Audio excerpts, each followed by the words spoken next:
Hello friends, मैं आप सबके लेके आ गया हूँ जीके का ऐसा टॉपिक जो एग्जाम में हमेशा पूछे जाते हैं और इस टॉपिक को मैं ट्रिक से बताने वाला हूँ। तो चलिए वीडियो को स्टार्ट करते हैं। यहाँ पे टॉपिक है दिल्ली सल्तनत। तो इसका ट्रिक क्या हो जाएगा, गुड़ खाओ तसले में। तो गुड़ से क्या हो जाएगा, गुलाम वंश। खाओ से क्या हो जाएगा, खिलजी वंश। तसले जो वर्ड है उसमें तो से क्या हो जाएगा, तुगलक वंश। सो से क्या हो जाएगा, सैयद वंश। और लो से क्या हो जाएगा, लोधी वंश।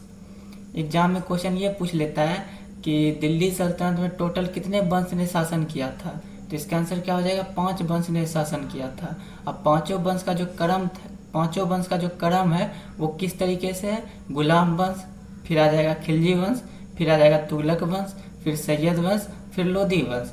और इसको जो याद करना है वो किस किस तरीके से आपको याद करना है, ट्रिक से। तो इसका ट्रिक क्या हो जाएगा, गुड़ खाओ तसले में। तो गुड़ से क्या हो जाएगा, गुलाम वंश। खाओ से क्या हो जाएगा, खिलजी वंश। और तसले जो वर्ड है इसमें तो से हो जाएगा तुगलक वंश। सो से क्या हो जाएगा, सैयद वंश। और लो से क्या हो जाएगा, लोधी वंश। अब यहाँ पर देख सकते हैं गुलाम वंश, इसका शासनकाल कब से कब तक था। तो 1206 से लेके 1290 ईस्वी तक था।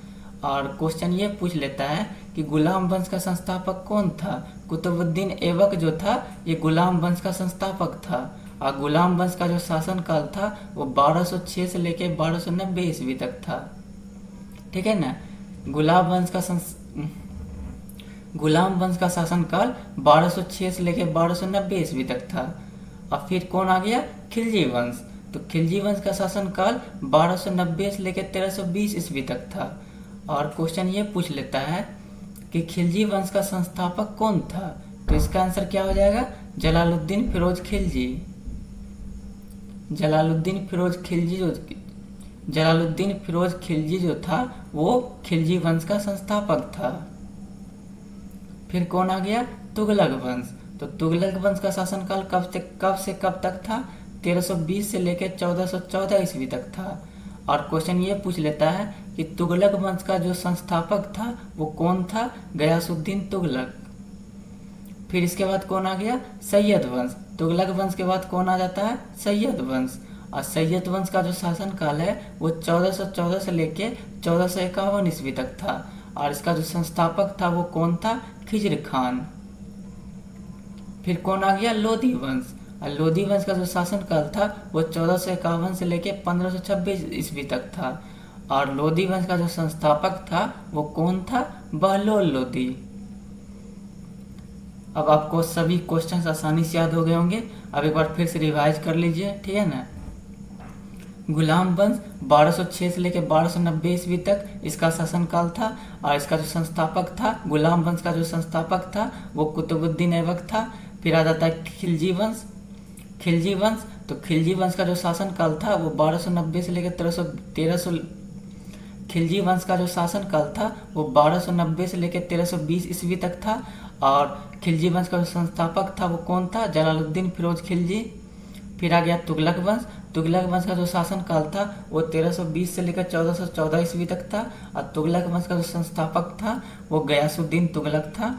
फिर आ गया सैयद वंश। तो सैयद वंश का जो शासनकाल था वो 1414 से लेकर 1451 ईस्वी तक था। और इसका जो संस्थापक था खिजर खान था। खिजर खान जो था वो सैयद वंश का संस्थापक था। फिर आ गया लोधी वंश। तो लोधी वंश का जो शासनकाल था वो 1451 से लेकर 1526 ईस्वी तक था। और लोधी वंश का जो संस्थापक था वो कौन था, बहलोल लोधी। एक बार फिर से रिवाइज कर लीजिए। गुलाम वंश का जो शासनकाल था वो 1206 से लेकर 1290 ईस्वी तक था। और गुलाम वंश का जो संस्थापक था वो कुतुबुद्दीन ऐबक था।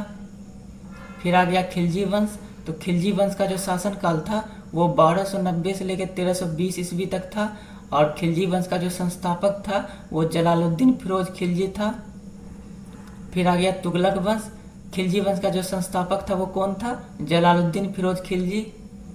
फिर आ गया तुगलक वंश। तो तुगलक वंश का जो शासनकाल था वो 1320 से लेकर 1414 ईस्वी तक था। और तुगलक वंश का जो संस्थापक था वो गयासुद्दीन तुगलक था। फिर आ गया सैयद वंश। तो सैयद वंश का जो शासनकाल था वो 1414 से लेकर 1451 ईस्वी तक था। और सैयद वंश का जो संस्थापक था वो खिजर खान था। फिर आ गया लोधी वंश। तो लोधी वंश का जो शासनकाल था वो 1451 से लेकर 1526 ईस्वी तक था, और लोधी वंश का जो संस्थापक था वो बहलोल लोधी था। अब क्वेश्चन एग्जाम में ये पूछ लेता है कि दिल्ली सल्तनत में जो सबसे छोटा शासनकाल था वो किस वंश का था, तो खिलजी वंश। तो इसको किस तरीके से आप याद कीजिएगा, यहाँ पे देख सकते हैं खिलजी में वर्ड आ रहा है खिल, तो इसके जो शासक थे वो खिलना स्टार्ट ही किए थे कि खत्म हो गए, तो खिलजी वंश का शासनकाल सबसे छोटा था। और सबसे बड़ा शासनकाल किस वंश का था, तुगलक वंश। तो इसका ट्रिक क्या हो जाएगा, इसमें तुगलक में वर्ड आ रहा है लक, तो इसका जो शासक था इसका लक बढ़िया था, इसलिए इसका शासनकाल सबसे बड़ा था, ठीक है ना। तो तुगलक वंश का जो शासनकाल था वो सबसे बड़ा था, तो इसका ट्रिक क्या हो जाएगा, इसमें तुगलक में वर्ड आ रहा है लक, इस वंश के जो शासक थे उसका लक बहुत बढ़िया था, इसलिए इस वंश का शासनकाल सबसे बड़ा था। तो तुगलक वंश का शासनकाल सबसे बड़ा था। एक बार रिवाइज कर लीजिए, खिलजी वंश का शासनकाल सबसे छोटा था क्योंकि इसके जो शासक थे वो, एक बार फिर से रिवाइज कर लीजिए, खिलजी वंश का जो शासनकाल था वो सबसे छोटा था क्योंकि इसके जो शासक थे वो खिलना स्टार्ट किए थे कि खत्म हो गए, तो खिलजी वंश का शासनकाल सबसे छोटा था। और सबसे बड़ा शासनकाल किसका था, तुगलक वंश का। तो इसका ट्रिक क्या हो जाएगा, तुगलक में वर्ड क्या रहा है लक, इसका जो शासक था उसका लक बहुत बढ़िया था, इसलिए इस वंश का शासनकाल सबसे बड़ा था, तो तुगलक वंश का शासनकाल सबसे बड़ा था।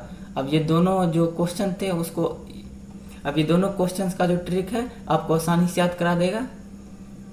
अब इसमें सारे इम्पोर्टेंट क्वेश्चंस थे वो हो गए हैं, अब सारे इम्पोर्टेंट क्वेश्चंस हो गए हैं, और ये जो ट्रिक है इससे आपको सारे क्वेश्चंस आसानी से याद हो जाएंगे। तो मिलते हैं नेक्स्ट वीडियो में। अगर आपको ये वीडियो अच्छा लगे तो इस चैनल को लाइक और सब्सक्राइब जरूर कर दीजिएगा। Thanks for watching.